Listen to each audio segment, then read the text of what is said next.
नमस्कार.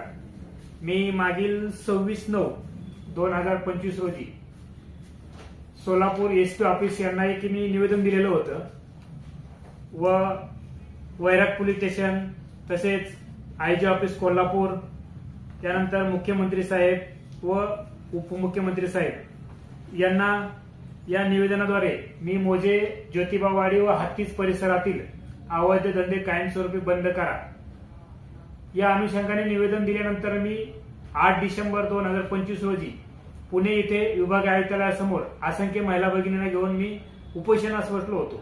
त्यावेळी मला आश्वासन देण्यात आलं होतं की ते धंदे कायमस्वरूपी बंद होतील, परंतु त्याच्यानंतर एक 8 ते 10 दिवसानंतरच एक सोशल मीडियावरती हत्तीस परिसरातील अवैध दारू विक्री करणाराचा व्हिडिओ प्रचंड प्रमाणात व्हायरल झाला होता, परंतु याच्यावरतीही कुठल्या प्रकारची कारवाई झालेली दिसून आलेली नाहीये. उलट आजच्या घडीला त्या परिसरामध्ये उघडपणे दारू व्यवसाय, ज्या प्रकारे दूधवाला घरी दूध नेऊन देतो त्या प्रकारे दारू पार्सल स्वरूपामध्ये पण दिली जाते.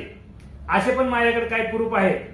तरी या सर्वांना मी वैतागून मी उद्याच्या 26 जानेवारीला मुंबई मंत्रालय, IG office Kolhapur, SP office Solapur किंवा वैराग पोलीस स्टेशन या ठिकाणी जिथं मला सोयीस्कर पडेल त्या ठिकाणी मी माझं आत्मदहन करणार आहे.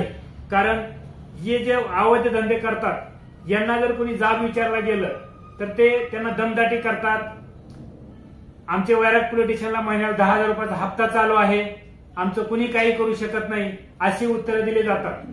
तर उद्या जर माझ्या जीवाचं काय बरं वाईट झालं तर यास वैराग पोलीस स्टेशन व पोलीस प्रशासन जबाबदार राहील. जय हिंद, जय महाराष्ट्र.